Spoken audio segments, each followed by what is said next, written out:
그래서 얘들아 생산물 시장은요 생산물에 해당되는 게 재화 또는 서비스거든. 재화 또는 서비스가 거래되는 시장이야. 그리고 생산 요소 시장은 생산 요소가 거래되는 시장인데 이건 좀 외워야 돼요. 생산 요소에 해당되는 게 보통 3개 또는 4개거든. 그래서 뭐 쌤마다 좀 다르긴 한데 뭐 3개 또는 4개야. 보통 뭐 이기 만들 때 필요한 거 노동, 토지 알겠죠? 생산 요소에 해당되는 것들이야. 그 다음에 자본 이렇게 3가지로 올게. 요게 대표적인 생산 요소예요. 알겠죠? 요게 거래되는 시장이야. 자 그러면 가게랑 기업이 있을 때 가게는 생산물을 뭐하니? 소비하니 아니면 생산하니? 소비하잖아. 맞죠? 생산물을 소비하죠. 그래서 가게는 생산물 시장에서는 수요자 역할이고요. 수요자 역할. 그 다음에 기업은 일반적으로 생산의 주체잖아. 맞지? 그러면 생산의 주체니까 기업은 공급자 역할을 감당합니다. 그런데 생산 요소 시장에서 가게. 자, 너희 집 보면 부모님이 회사에다가 막 노동력 제공하시잖아. 맞죠? 뭐 자본 투자를 할 수도 있는 거고요. 알겠죠? 그래서 가게는 오히려 여기서는 공급자 역할이 되는 거고 기업은 가게로부터 노동, 토지, 자본을 구입해서 그 대가를 제공하는 주체라서 기업은 수요자 역할이 된다. 일단 이거 좀 기억해줘야 돼요. 알겠죠? 기억해주고 자 그러면 다시 한번 더 보자. 가게 주체 놓자. 소비의 주체. 이거 가게들이야. 기계가 아니라 가게입니다. 그 64페이지. 알겠죠? 가게는 가게야. 가게 기계가 아니라 소비의 주체 주쳐놓고요. 그 다음에 목적 효용 동그라미. 효용이 만족감이야. 만족감. 알겠죠? 만족감을 극대화하기 위해서 소비가 이루어지고 기업은 생산의 주체죠. 맞죠? 그리고 오른쪽에다가 이윤 극대화, 이윤의 동그라미 하나. 그러면 이윤 동그라미 하고 이윤 위에다가 좀 적어놓으세요. 이윤은 기업이 어떤 재화나 서비스를 팔았을 때의 총 판매 수입이 있잖아. 맞지? 총 판매 수입을 이윤이라고 하지 않고 거기서 총 생산 비용을 뺀 게 이윤이죠. 김밥 만들 때 재료값 같은 거 빼야 될 거 아니야. 인건비 같은 것들. 알겠죠? 그래서 재료값이나 인건비 등을 뺀 요게 이윤이 되는 거고. 그래서 총 수입 빼기 총 비용이 나기도 하고 총 판매 수입 빼기 총 생산 비용이 나기도 해. 그래서 기업은 이윤을 목적으로 한다. 그리고 각각이 어디에 주체, 어떤 시장에서 수요자인지 공급자인지 꼭 구분해야 해요. 알겠죠? 그 다음에 기업은 얘들아 재정 동그라미. 재정을 그냥 쉽게 말하면 국가의 살림살이라 생각하면 돼.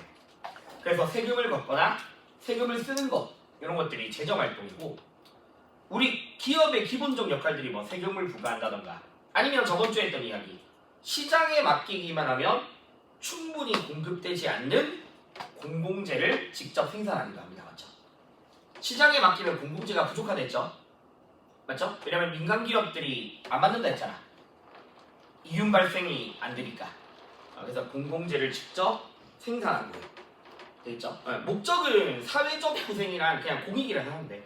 사회적 후생, 사회적 이익 다 공익이야.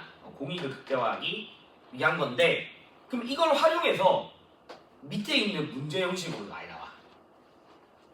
요걸 활용해서 밑에 있는 요 문제 형식으로 많이 나오는 편이거든. 그래서 요거를 좀 정확하게 알아야 됩니다. 얘들아 나한테 30초거든요.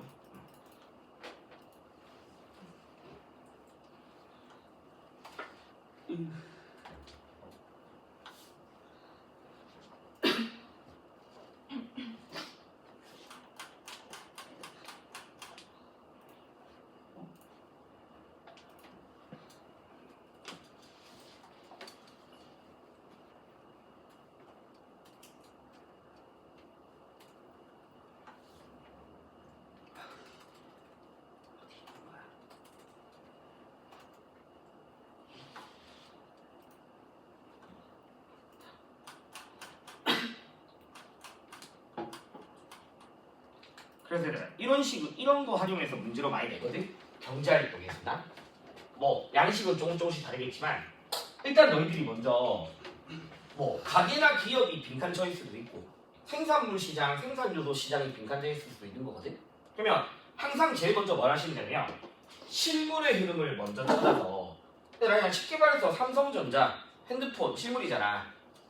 맞죠? 그러면 기업이 어떤 시장을 통해서 실물을 제공하고 있으니까 휴대폰을 제공하고 있으니까 그러면 재화를 제공하고 있으니까 요 시장이 무슨 시장이 되겠니? 생산 물 시장이 되는 거죠.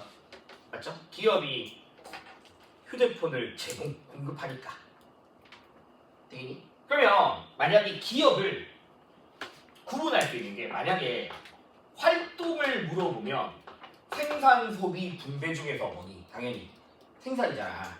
맞지? 경제 활동을 물어본다면 그러면 생산이고 뭐 대상을 물어본다면 결국 생산물 시장을 통해서 거래되는 거는 뭐 아니면 뭐다? 재화 아니면 서비스잖아. 맞지? 그래서 대상은 재화 또는 서비스가 되겠죠. 맞죠? 재화 또는 서비스를 기업이 생산을 해. 그래서 기업에 해당되는 활동은 생산이다. 맞는 말 이렇게 나오는 거야. 자 그러면 당연히 재화나 서비스가 가게에게 가고요. 가게는 화폐 그 대가로 뭘 주니? 돈 쓰잖아. 맞죠? 그래서 가게의 지출 행위 또는 소비 뭐 상관없습니다. 알겠죠? 가게의 지출 또는 가게의 소비 됐니? 그러면 가게의 이 소비가 여기 봐. 이 화폐 여기서 기업 입장에서는 이윤이야 판매 수입이야. 이윤이라 하면 안 돼. 알겠죠? 이거는 가게의 소비 금액은 기업의 입장에서는 판매 수입이지 이거는 이윤이 아니다. 왜냐면 이윤이라는 거는 뭘 빼야 되니까 생산 비용을 빼야 되는 거잖아. 알겠죠? 근데 이거는 그냥 가게의 지출에 해당되는 거니까 가게의 지출은 기업의 판매 수입이 되는 거죠. 그래서 소비 활동이고 기업의 생산 활동이야. 자, 그다음에 여기. 그러면 가게가 실물로서 주는 것들이 뭐다? 노동, 토지, 자본이잖아. 공급자 역할로서. 알겠죠? 그러면 일단 나 시장은 생산 요소 시장이 되는 거고. 자, 그러면 가게가 지금 디귿으로서 주는 게 생산 요소에 해당되는 노동, 토지, 자본이죠. 일단 맞죠? 노동, 토지, 자본이야. 그러면 기업은 가게로부터 노동, 토지, 자본을 얻고 그 대가로서 순서대로 외워야 돼. 노동에 따른 대가, 임금. 순서대로 알겠죠? 노동에 따른 대가, 임금. 토지를 만약에 제공받았으면 거기에 따른 대가는 임대료잖아. 임대료를 지대. 알겠죠? 지대라고 표현하고요. 지대. 임대료를 지대라고 해. 그 다음에 자본에 따른 대가를 이자. 얘들아, 이 행위를 묶어서 표현하는 단어가 두 글자야. 가게로부터 노동, 토지, 자본을 얻고 그 대가를 제공하는 행위를 뭐라고 그러냐면 분배라고 불러요. 분배. 알겠죠? 이거는 분배예요. 분배. 그리고 그 임금 지대 이자가 가게 입장에서는 뭐가 된다? 가게 소득이 된다라고 이야기합니다. 알겠죠? 가계 소득이 된다. 그래서 이거는 뭐 지출에 영향을 미친다. 당연하죠? 맞죠? 소득이 지출에 영향을 미친다. 이렇게 막 보기로 나와. 그래서 요거 관련해서 문제는 좀 잘 나옵니다. 알겠죠? 그래서 이런 거 관련해서 나오는 대표적인 유형이 뭐냐면 얘들아 지금 요 교재 프린트에서 9번 67페이지에 9번을 한번 해보세요. 그리고 요 9번에 하나 더 있긴 한데 개념이 얘들아 9번 한번 봐봐. 9번에 보면 자동차를 경제 주체 A가 구매하면 소비인데 B가 구매하면 투자래. 이건 뭔 얘기냐면 쉽게 말하면 얘들아 렌터카 회사가 자동차를 구입하는 거는 소비니 투자니? 투자잖아. 투자. 알겠죠? 렌터카 회사가 자동차를 구입하는 거. 가게가 자동차 구입하면 소비잖아요. 알겠죠? 그러니까 B는 기업이야. 물론 B는 기업이야. 되니? 그러면 가게랑 기업 했으니까 한번 해봐봐 얘들아.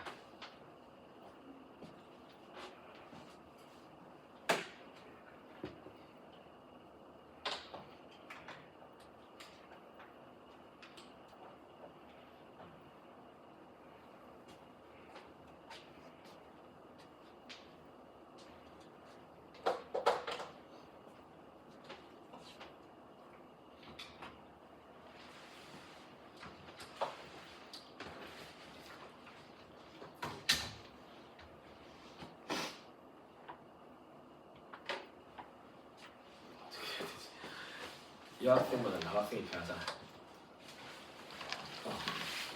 내 남자를 보니까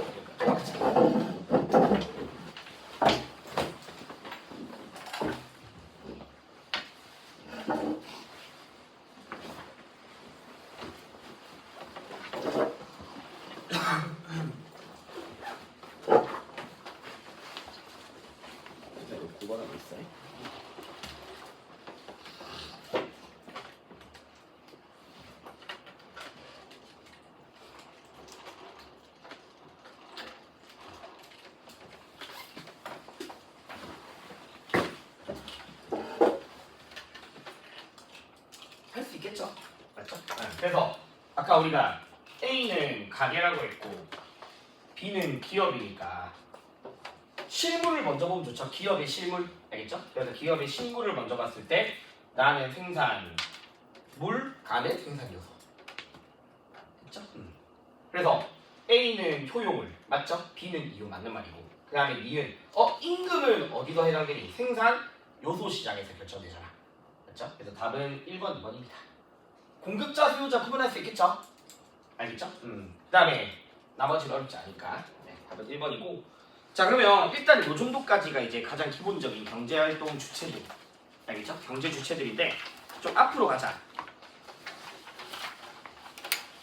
앞으로 가서 62페이지로 가봐야 돼. 62페이지로 해서 구체적으로 이제 경제 주체의 역할들을 봐야 돼. 얘들아, 근데 중요한 게 정보긴 해. 그래서 얘들아, 봐봐. 지금 공정한 경쟁 촉진, 공공재 생산, 외부 효과 개선 다 뭘 보완하기 위한 거니? 네 글자? 시장 실패를 보완하기 위한 거야. 일단 맞죠? 우리가 시장 실패에서 대표적인 게 불안전한 경쟁 시장, 가장 대표적으로 어떤 시장에서 나타나는? 독과점 시장에서 나타나는 맞죠? 그래서 이상적인 시장에 비해서 생산량이 작다던가 가격이 높게 책정되는 비효율적 배분이 보인다 했잖아. 독과점, 특히 과정기업들의 무슨 불법행위? 두 글자, 담합 같은 행위들 알겠죠?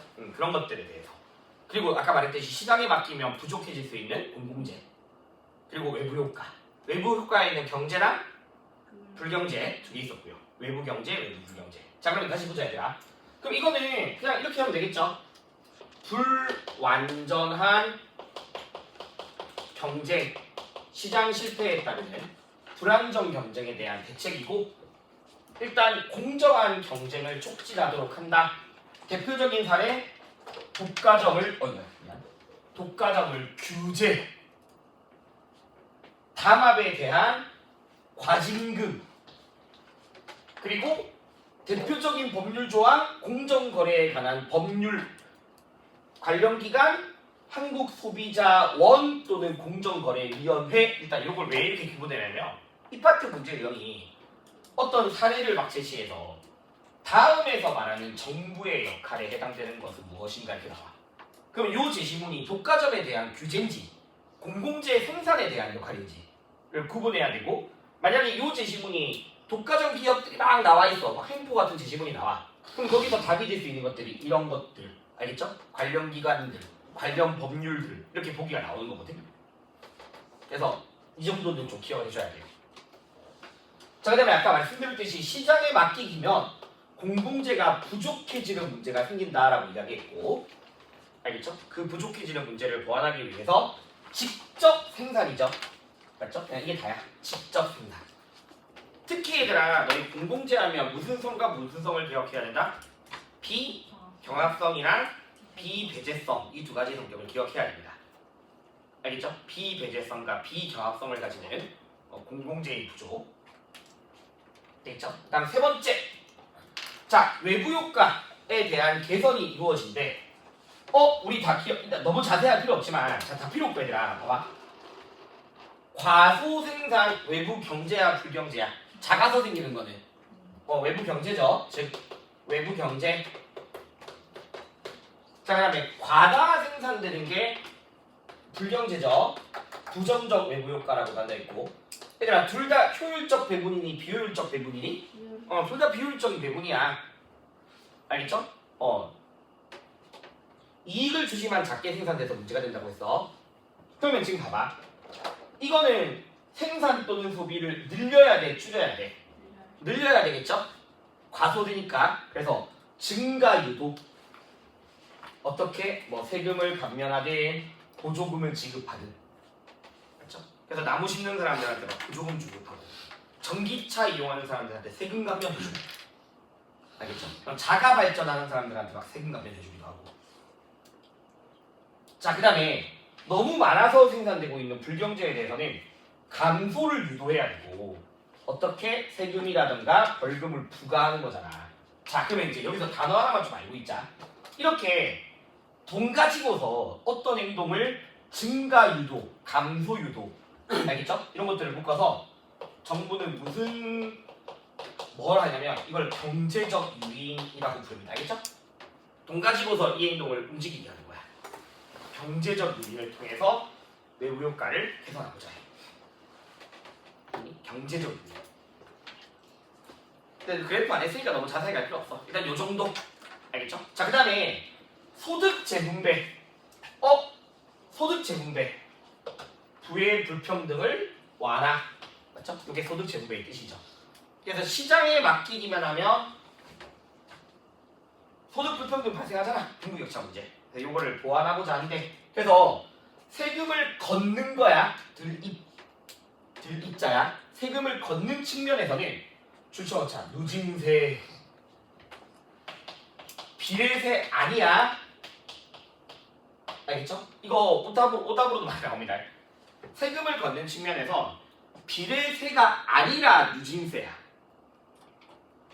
일단 비례세가 아니라 누진세를 통해서야. 자, 이거 이따 설명해 줄게. 그 다음에 돈을 쓰는 측면에서는 알다시피 생계비 보조. 우리 이미 앞 파트에서 들어봤죠? 국가의 사회보장제 중에 특히 저소득층에 대해서 돈 주는 게 공공부조.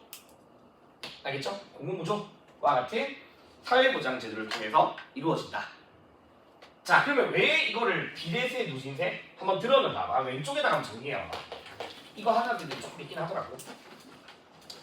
얘들아, 일단 요거부터 할게.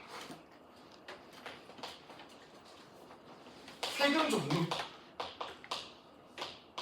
일단 이렇게 하면 이렇게 세금의 여러 가지 막 종류가 있는데 한번 적어봐봐. 중요한 거는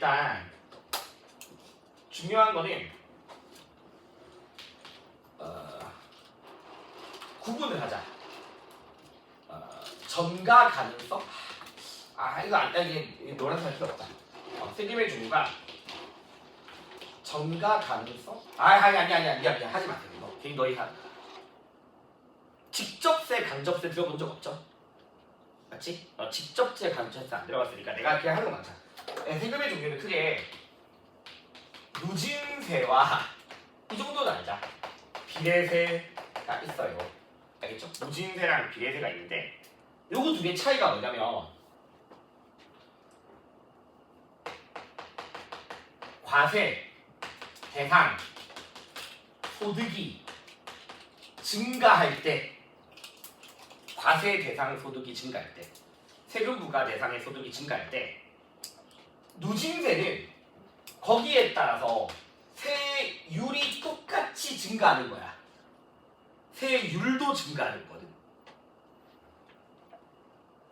자, 비례세는 과세 대상 소득이 증가하지만 세율이 일정. 자, 그래서 지금부터 하는 표는 적어도 그만, 안 적어도 그만이야. 과세 대상 소득이 커진다. 300만원, 100만원, 막 100만원 상황 커져. 알겠죠? 그러면 누진세는 세율이 똑같이 오른다 했잖아. 거기에 따라 오르는 거야. 오르는 거. 그러니까 뭐 10%, 15%, 20%, 25% 이렇게 오르는 게 누진세예요. 알겠죠? 그러면 거기에 따르면 세액 금액 이렇게 되잖아. 세액은 이렇게 되잖아. 맞지? 세액 금액은. 근데 얘들아 봐봐. 비례세는 세율이 일정한 거거든 그냥. 그러면 똑같이 계속 보다 그냥 10%인 거야. 똑같이 10%야. 그러면 얘들아 이렇게 되잖아, 맞지? 같은 요 금액에 대해서 알겠지? 요 금액에 대해서 세액은 이렇게 되잖아. 얘들아 일단은 빈부격차를 완화하려면 부자들한테 그만큼 세금 비율을 많이 걷어야 돼. 알겠죠? 그게 누진세야. 세금의 비율이 커지는 거야. 비율이 커지는 거. 그래서 우리나라 같은 경우에는 뭐 구간별로 정해져 있죠. 몇백만 원부터 몇백만 원 사이에 있는 뭐 10%, 뭐 어디 구간 넘어가면 20% 이런 식으로 정해져 있어요.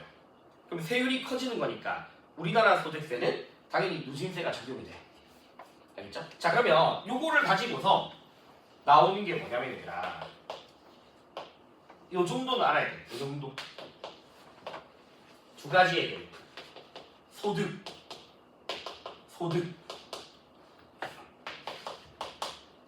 세율, 여기는 세액. 이게 중요해. 세율인지 세액인지. 알겠죠? 세율인지 세액인지에 따라 다니는 거야. 볼까? 만약 얘들아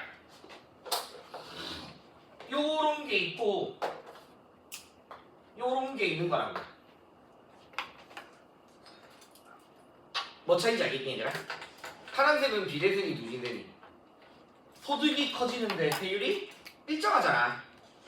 알겠죠? 일정한 거니까 이거는 비례세가 되는 거. 이건 비례세야, 비례세. 맞죠? 그런데 노란색은 세율이 커지고 있으니까 누진세죠. 자, 그 다음에 세액으로 봤을 때 이거랑 이거잖아.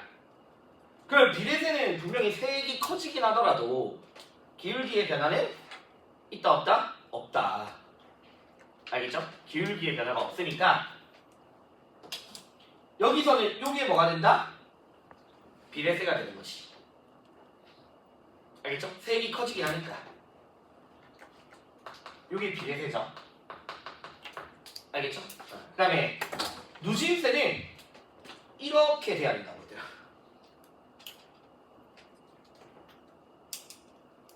기울기가 바뀌잖아. 알겠지? 그래서 요게 소득이 커질수록 급격하게 세게 된다고. 그래서 좀 심한 학교들은 막 이런 구간 설정해서 여기 몇백만 원 구간 미만으로는 누구한테 유리하고 누구한테 고소득자한테 불리하고 막 그렇게 보기를 내기도 하는 거고. 그러니까 예를 들어서 요 구간이 300만 원이다. 뭐 300만 원, 소득이 300만 원이면 300만 원 미만의 사람들한테는 뭐가 더 유리하다 당연히. 누진세가 더 유리한 거지. 근데 300만 원 이상의 고소득자한테는 비례세가 더 유리한 거고. 그렇게 이제 막 되는 거야.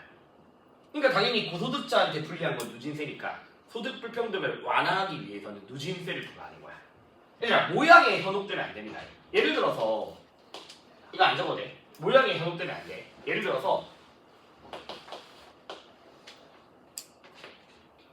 여기는 어쨌든 세율이야. 소득, 여기는 소득이야. 1,000만 원, 2,000만 원, 뭐 이렇게 있다고 치자고. 근데 뭐 이렇게 돼 있고, 이렇게 돼 있고, 이렇게 돼 있어. 이거 누진세니 비례세니? 이거 누진세죠. 왜냐면 세율이잖아. 알겠지? 세율이 1,000만 원 미만 사람들한테의 비율과 그때의 비율 다르잖아, 맞지? 알겠죠? 이거 누진세야. 모양이 현혹되면 안 됩니다. 모양이.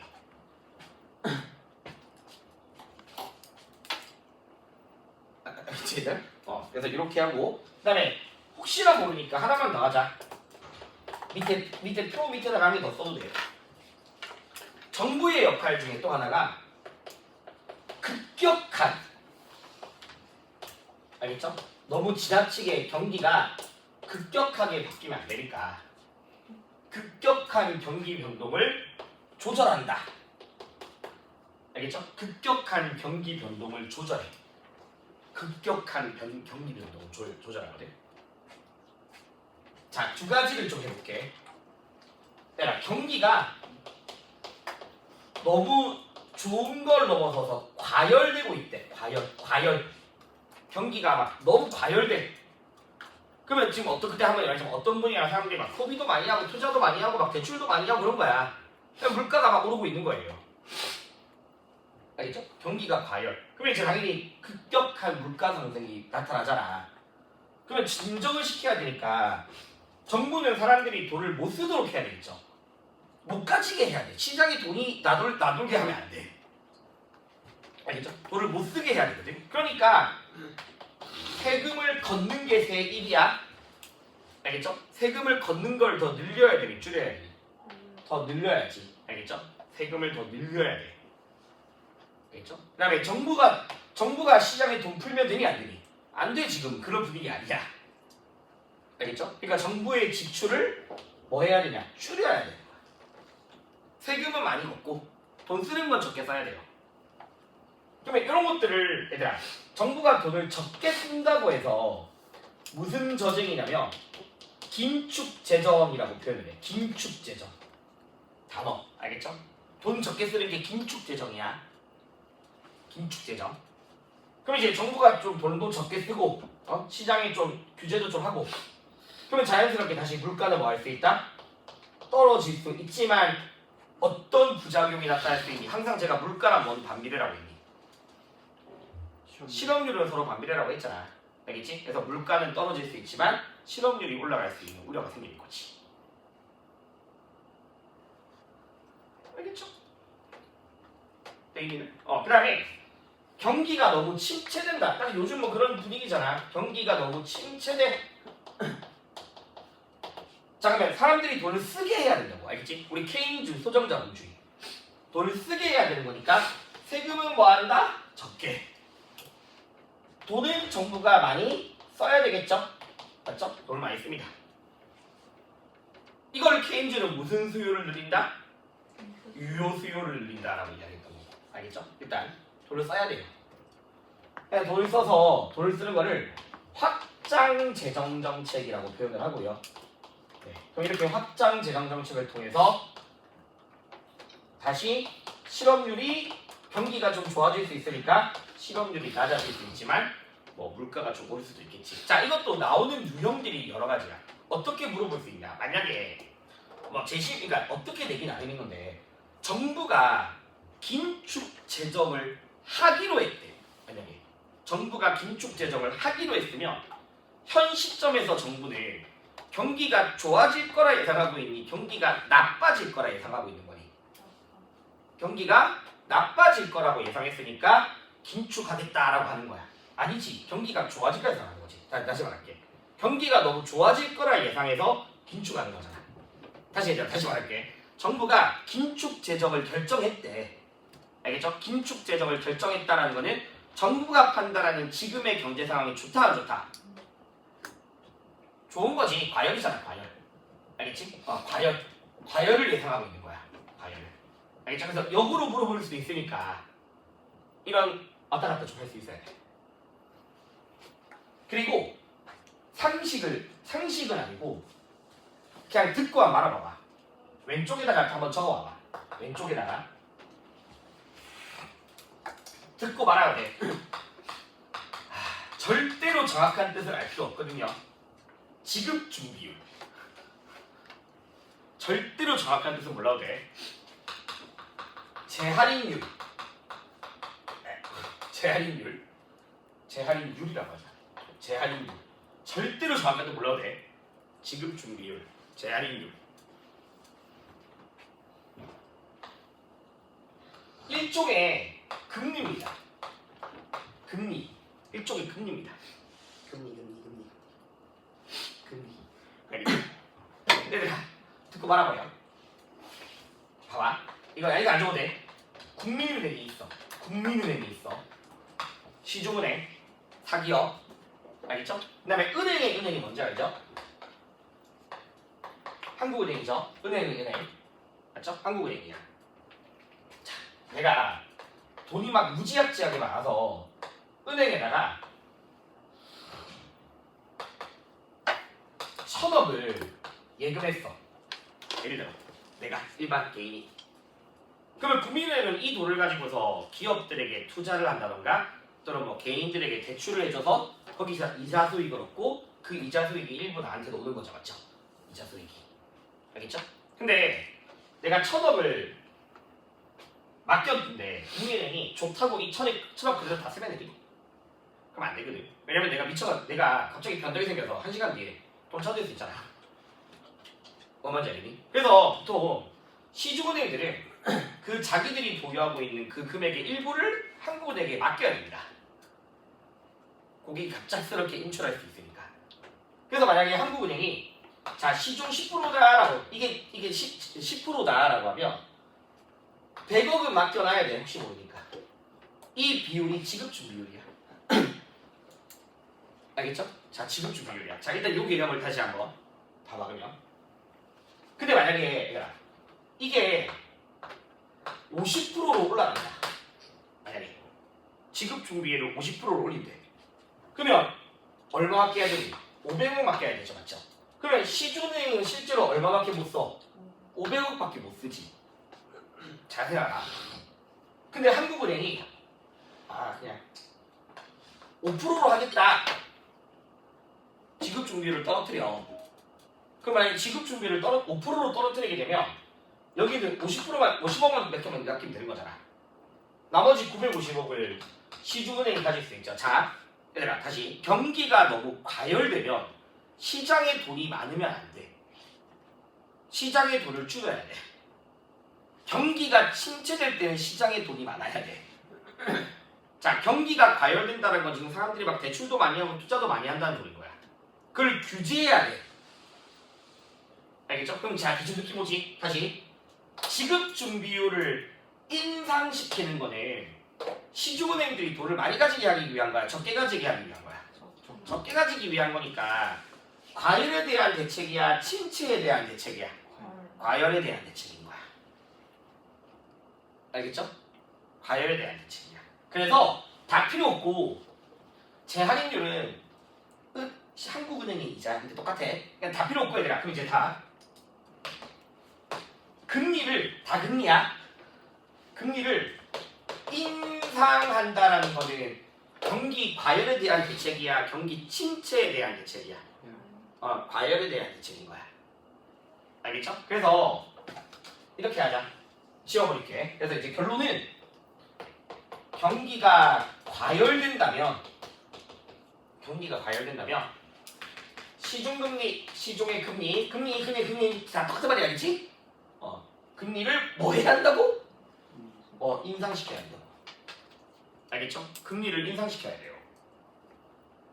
그래서 금리를 인상시킨다는 걸 이자율을 높인다는 거니까 쉽게 말해서 이자는 두 가지가 있거든. 예금이자도 있고 대출이자도 있어. 그러면 이자율을 높이겠다는 건 사람들이 대출을 못 받게 하겠다는 거야. 아니 그냥 돈을 더 쓰지 말고 예금해라.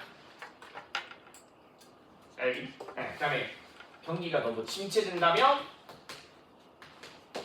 오히려 시중금리를 인하해야 돼요.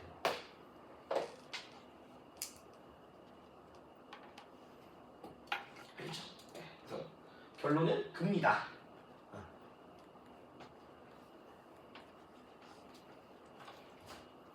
이런 것들이 정부 역할이야.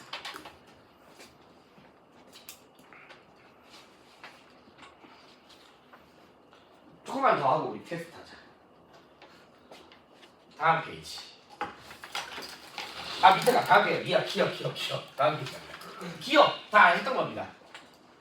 근데 이 단어를 그냥 알아놔. 기업가 정신이라는 단어. 알겠죠? 기업가 정신은 한 문제로도 나올 수도 있어. 쉽긴 해. 근데 기업 봐봐. 위험과 불확실성을 무릅쓰고 뭔가 혁신, 새로운 거 해야 돼. 새로운 거 하는 게 혁신이야. 뭐 창조적 파괴라고 표현하기도 하고 알지? 새로운 거라는 거야. 새로운 생산 방식을 도입한다든가 새로운 시장을 개척한다든가 그런 것들이 기업가 정신이야. 그러니까 예를 들어서 자기가 판매하는 제품의 호응이 높아서 생산량을 더 늘리는 건 기업가 정신이 아니야. 새로운 걸 해야 돼. 알겠죠? 새로운 거. 그래서 기업가 정신 나도 기억하면 되고 그다음 이것도 기업 주저자. 기업이 물론 이윤 추구를 극대화하지만 사회에 좋은 영향은 줘라. 알겠죠? 그걸 기업의 사회적 책임이다라고 표현하기도 하고. 물론 그 사회적 책임을 바라보는 관점의 차이도 있어. 뭐 어떤 사람들은 합법적이기만 하면 돼. 이게 사회적 책임이라고 말하는 사람도 있고 또 어떤 사람들은 야 그걸 넘어서서 적극적으로 뭐 공익도 해야 되고 사회적 환원도 해야 되고 그렇게 말하는 사람도 있고 근데 그건 관점의 차이거든. 근데 그걸 그렇게 출제가 된다면 그냥 그거는 글 사상가 읽어보고 푸는 거예요. 개념이 아니라. 알겠죠? 기업의 책임을 어떻게 보는가에 대한 관점의 차이는 있을 수 있어요. 단지 합법적 이윤 추구만을 책임을 볼 것인가. 알겠죠? 공익이라든가 환경 이런 것들 고려하는 것도 책임을 볼 것인가. 그런 차이 있다는 것 정도 그냥 알겠습니다. 자, 그래서 사회적 책임은 이 정도 내용이고요. 자, 다음 페이지. 노동자 역할은 너무 당연한 이야기거든?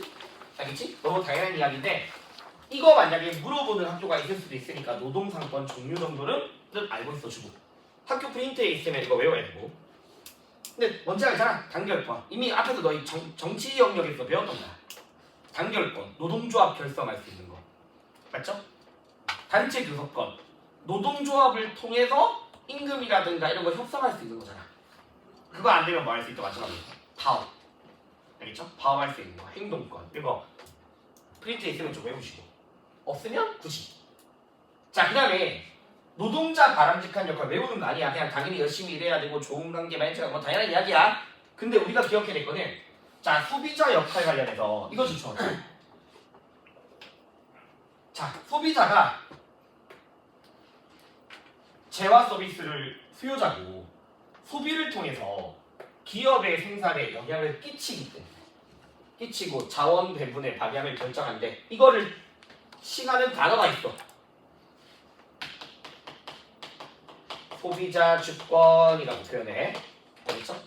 소비자 주권. 소비자 주권.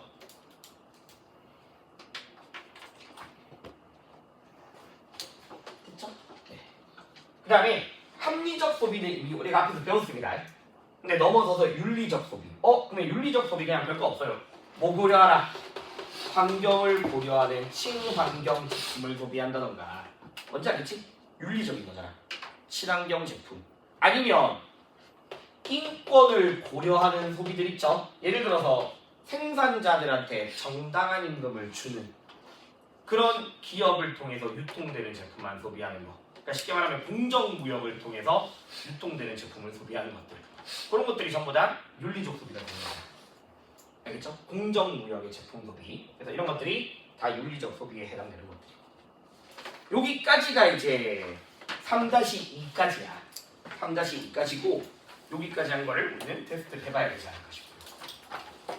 테스트하고 좀 끊었다 가자요. 내가 딱 플랜 줄게.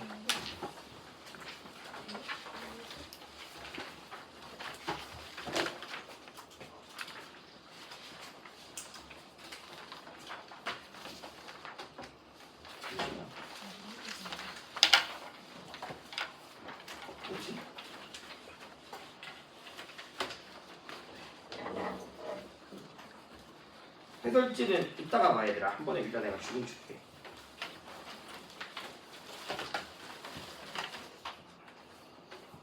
해설지는 좀 이따가 봐볼게요.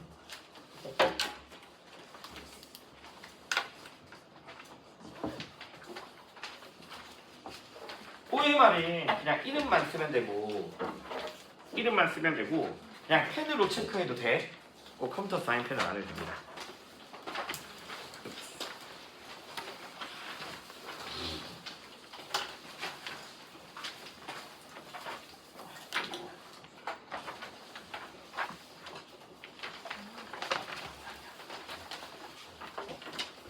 따서 문제밖에 없어.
얘들아 진짜 미안한데 이따가 하자 우리 텍스트. 이따가 하자. 진짜 미안한데 이따가 하자. 한 개 해야 돼. 일단 한 개 빼먹었잖아. 한 개 더 하자. 얘들아 이거 하나만 더 하고 하자. 이거 하나만 더 하고. 너희 어디 봐야 되냐면 나랑 68페이지 봐. 이따가 하자. 68페이지 이거 하고 끝내자. 68페이지에 자산관리와 금융생활 설계라는 거 있거든. 근데 오늘 나랑 경제 한번 돌리긴 돌릴 거야. 기본 개념은. 그리고 다음 주부터는 이제 경제를 좀 문풀 위주로 하고 한국사도 할 거야. 일단 오늘 경제 끝내야 돼. 개념. 왜냐면 오늘 너희 나랑 무역 이론 좀 어려운 이야기야. 근데 일단 자산관리랑 금융생활 설계에서 다른 거 다 볼 필요 없고 얘들아. 여기 학교에서 자세히 안 하거든. 거의 다 필요 없고 70페이지 봐봐. 70페이지. 다른 거 안 봐도 돼. 일단 내가 지금 말하는 거는 추천하자. 자산을 관리할 때 세 가지는 기억해야 돼. 안전성, 수익성, 유동성. 맞죠? 요 세 가지. 그리고 얘들아 안전성은 추천하자. 원금과 이자가 보호될 수 있는지 여부. 원금과 이자, 원리금이 보호 가능한지. 수익성은 그 상품 자체의 가격이나 이자 수익이잖아. 뭐랑 뭐는 반비례하니? 요거 두 개는 서로 반비례한다. 이거 기억하면. 안정성과 수익성은 서로 반비례. 맞죠? 그리고 유동성은 쉽게 현금으로 전환할 수 있는 정도잖아. 이게 유동성 또는 황금성. 당연히 부동산, 땅 같은 것들은 유동성이 높다 낮다? 낮죠? 맞죠? 그래서 결론은 이따가 배우겠지만 너희가 대표적으로 금융상품을 세 가지를 배울 거거든. 거의 대표적인 세 가지밖에 없어. 그래서 예금, 적금, 예적금. 예금과 적금의 차이는 있지만 일단 잠시 놔두고 그 다음에 채권 그 다음에 주식 안전성 순위니 수익성 순위니 이거 다 알고 있잖아 그치? 안전성 순위잖아. 얘는 원금이랑 이자도 다 잃을 수 있으니까 맞죠? 그래서 안전성 측면에서 순서고 수익성은 그냥 반대다. 결론 이게 다야. 수익성은 얘가 제일 크고 맞죠? 그리고 특히 예금 적금이 안정성이 높은 이유 알고 있어야 되고 우리나라는 특히 은행 망해도 일정 금액 보장받을 수 있어. 5천만 원 알겠죠? 일정 금액 보호돼 은행 망하더라도. 그래서 무슨 법? 예금자 보호법이라는 단어는 좀 알고 있으면 되고요. 알겠죠? 은행이 망하더라도 일정 금액은 받을 수 있습니다. 요 정도만 알고 있으면 돼. 요 정도만. 알겠죠? 요 정도만 알고 있으면 되고. 그래서 다음 페이지 한번 봐봐. 다 필요 없고 분산 투자가 필요해. 그래서 근데 이제 실제로 물어보는 게 이제 다음 페이지에 금융자산 물어보는 거거든. 그래서 일단 예금 제일 대표적으로 너희 은행에다가 돈 맡기고 이자 받는 거죠. 그렇죠? 은행에 돈 맡기고 이자 받는 거야. 당연히 수익성 낮습니다. 은행 그렇죠? 수익성이 낮아요. 근데 주처자 원금의 손실 없이 안정적이긴 하다. 그리고 유동성도 높죠. 너희 체크카드 바로바로 현금 뽑을 수 있잖아. 그렇지? 물론 이자 수입을 목적으로 하는 적금은 그렇지 않더라도 알겠죠? 바로바로 뽑을 수 있으니까 황금성, 유동성도 높아요. 물론 이 안에 좀 구체적으로는 봐봐. 요구불 예금이라는 게 있고 저축성 예금이라는 게 있는데 그냥 필요 없고 너희가 쓰는 체크카드가 요구불 예금이야. 바로바로 입출금 가능한 거. 알겠죠? 그게 요구불 예금이고 저축성 예금은 만기가 딱 정해져 있는 거야. 뭐 몇 년, 5년이면 5년. 5년 동안 맡겨야 한다던가 아니면 5년 동안 꾸준히 내야 한다던가 그래야지 처음에 약속했던 이자를 받을 수 있는 거야. 물론 중간에 해지할 수 있거든. 그러면 처음에 약속했던 이자는 못 받는 거지. 알겠죠? 그래서 요금을 예금은 그냥 너희 체크카드다. 그다음에 저축성 예금은 애초에 이자 수입을 목적으로 해서 만기를 채워야 하는 것. 이 정도만 알겠으면 되고요. 그게 저축성 예금이에요. 왜 이 저축성 예금도 크게 두 가지가 있거든. 예를 들어서 내가 5억이 있어. 그럼 5억을 3년간 맡겨. 5억 자체를 3년간 맡기고 그 맡긴 것에 대한 5억에 대한 이자를 받는 상품도 있는 거고, 아니면 5억을 만들기 위해서 매달 뭐 2천만 원씩 내서 몇 년 지난 뒤에 5억을 받을 수 있는 이런 것도 있는 거고. 근데 그걸 굳이 구분하지는 않으니까 다 저축성 예금입니다. 저축성이에요. 알겠죠? 이자 수익과 만기. 근데 이걸 굳이 구분 잘 안 해. 자, 그 다음에 주식 줄쳐놓자. 주식. 얘들아. 자, 지분이고 또는 이거를 표현하는 증권이야. 나타내는 증권인데 지분이야. 그래서 우리가 쉽게 말해서 회사의 어떤 주식을 2%만큼 가지고 있다는 거는 그 2%만큼의 지분을 가지고 있는 거죠. 맞죠? 지분을 가지고 있고 그 2%만큼의 경영권을 행사할 수 있는 거지. 줄쳐놓자. 가격 변동에 따라 원금 손실이 발생할 수 있고, 근데 중요한 건 어떻게 돈 법니까야. 이걸 기억해야 돼. 알겠죠? 주식 어떻게 돈 버니? 배당금 또는 시세 차익을 통해서. 자, 우리가 너희가 제일 알고 있는 가장 대표적인 방법이 뭐다? 주식 가격 매일 바뀌니까 그게 시세 차익이죠, 맞죠? 알겠죠? 그리고 회사들은 분기별로 뭘 발표하냐면 영업이익을 발표하거든요. 분기별로 이제 결산 같은 거 해가지고. 그럼 예를 들어서 내가 어떤 회사의 주식을 뭐 2%만큼 가지고 있다. 알겠죠? 그러면 그 영업 순이익에 대한 배당금을 주기도 합니다. 그 순이익에 대한 2%만큼의 배당금을 주기도 하거든. 그래서 배당금을 얻거나 시세 차익을 통해서. 알겠죠? 그 다음에 얘들아, 채권 동그라미. 채권은 쉽게 말하면 돈이 필요한 기업이나 국가가 돈 빌려달라. 대신 우리가 약속할게, 갚는 거 약속할게를 표현한 증서야. 그래서 자, 줄 쳐봐.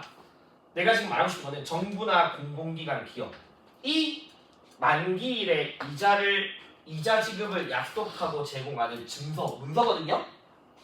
그럼 다시 물어볼게. 채권은 국가도 발행할 수 있다, 없다? 있다.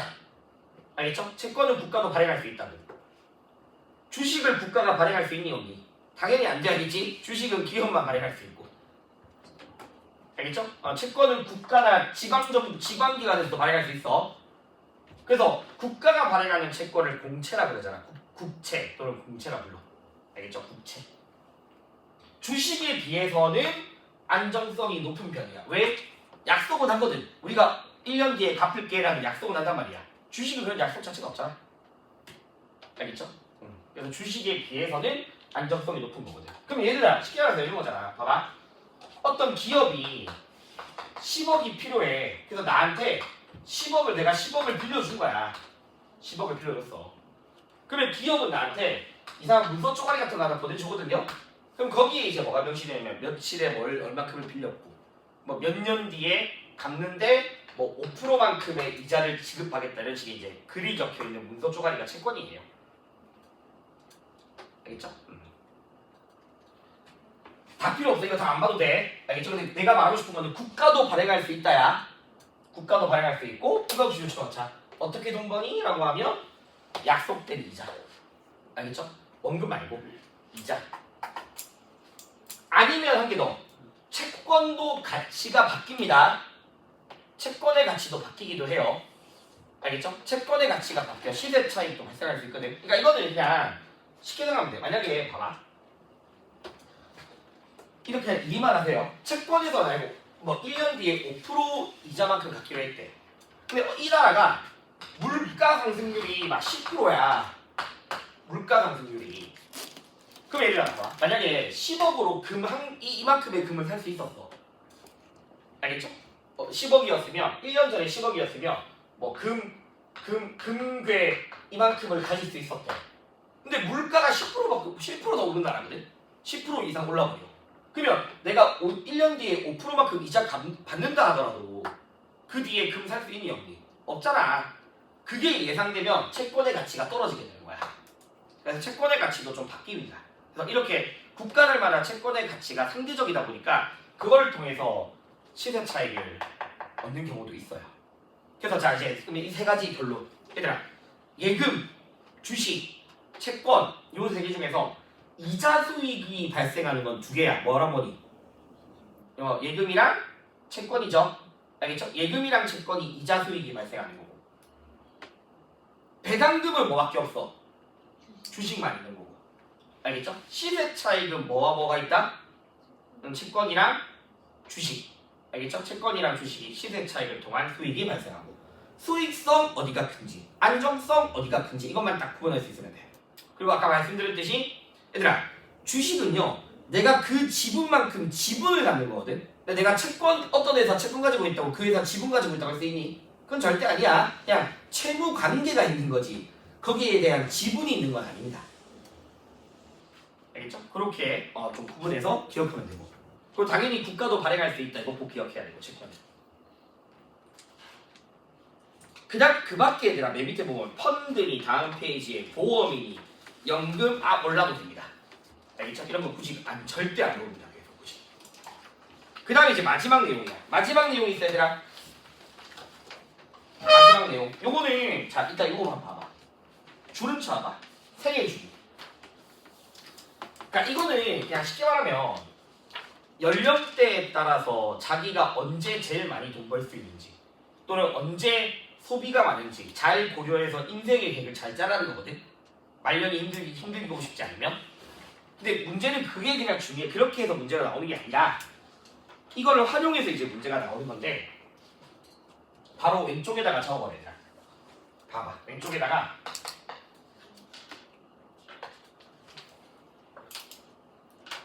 연령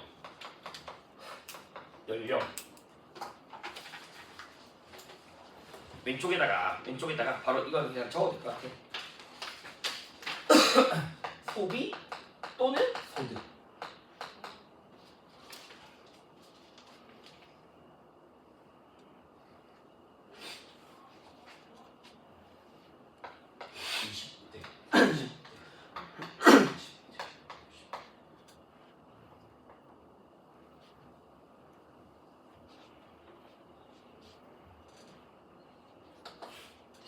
한 40대 때 정점을 찍는다 생각하고,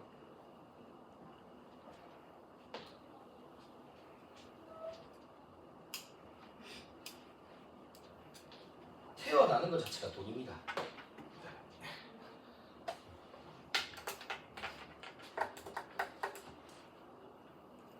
노란색이 소득이니 흰색이 소득이니? 당연히 흰색이 소득이에요. 알겠죠? 흰색이 소득이야. 그러니까 노란색이 소비고요. 그렇죠? 얘들아, 소득 빼기 소비가 뭐니? 저축입니다. 알겠죠? 저축의 뜻은 별거 아니야. 은행에 돈 맡기는 게 저축이 아니라 소비하지 않은 나머지야. 그냥 소득 중에 소비하지 않은 나머지가 저축이야. 그래서 여기가 이제 저축의 양의 값이잖아, 맞지? 여기가 저축의 음의 값이겠죠. 알겠죠? 저축의 양의 값이고 저축의 음의 값이야. 그러니까 결론은 너희가 한 3, 40대 돈 벌어서 이때 잘 모아놔야지 말년이 힘들지 않다. 너희는 언젠가 애를 낳을 거고 돈을 써야 될 거니까 말년이 힘들지 않다 이거거든, 결론은. 근데 이게 중요한 게 아니라, 그걸 물어보는 게 아니라,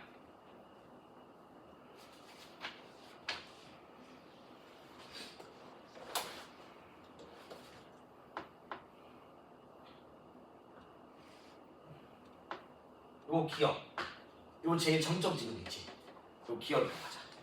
정점 찍은 데. 알겠죠? 기억. 자, 여기 니은이라고 해볼래?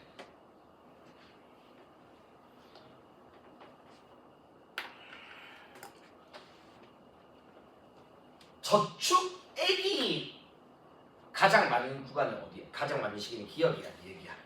저축액 자체가 제일 많은 거는 기억이잖아. 그렇지? 저축액이 제일 많은 건 기억이야. 알겠죠? 그만큼 기억이 그만큼 그렇지? 제일 있으니까. 니은이 중요해. 니은이 누적 저축액이 뭐 되는 지점이냐? 최대인 거지.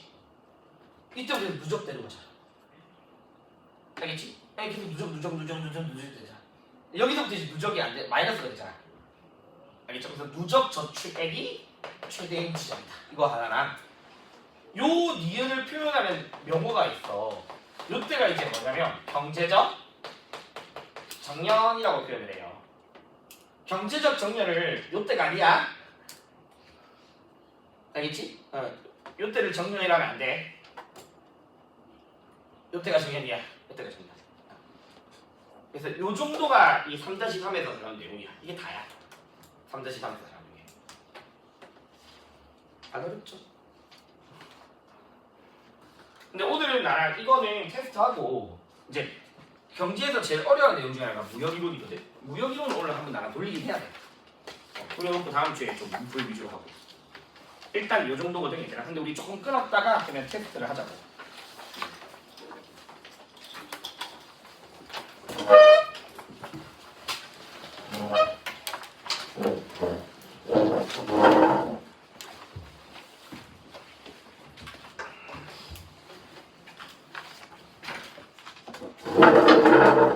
이제 어차피 내가 다음 주에 보강해줄게.